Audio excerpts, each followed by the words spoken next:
আর কোনোদিনও বাইরে থেকে ভিনেগার কিনে খাওয়া লাগবে না।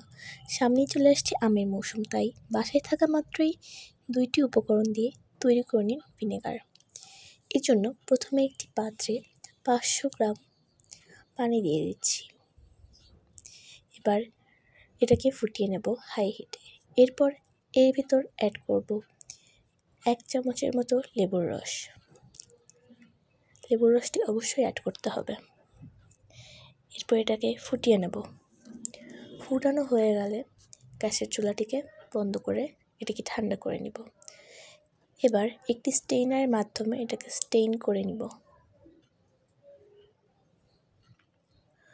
অবশ্যই স্টেইন করে নিতে হবে, যাতে অতিরিক্ত ময়লা থাকলে সেটাকে স্টেইন হয়ে যায়। এবার এর ভিতর অ্যাড করতে হবে 1 চামচ লবণ। এর সাথে অ্যাড করতে হবে 1 চামচ সাইট্রিক অ্যাসিড। এটা আপনারা যে কোনো মুদি দোকানে পেয়ে যাবেন। এটা বেশিরভাগ মুদি দোকানে টক লবণ নামে পরিচিত।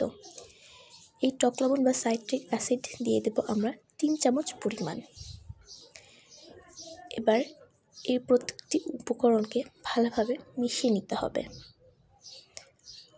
যেন লবণ এবং সাইট্রিক অ্যাসিড দুটি গলে যায়।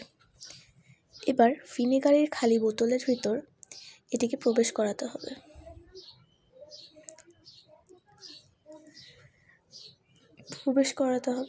তৈরি হয়ে গেল বাসায় তৈরি করা ভিনেগার। আপনারা দেখতে পারবেন যে এর পিছনে উপাদানগুলো লেখা থাকে। মাত্র 2টি উপকরণ, লবণ এবং সাইট্রিক অ্যাসিড দিয়ে খুব সহজেই বাড়িতে বানিয়ে ফেলুন ভিনেগার।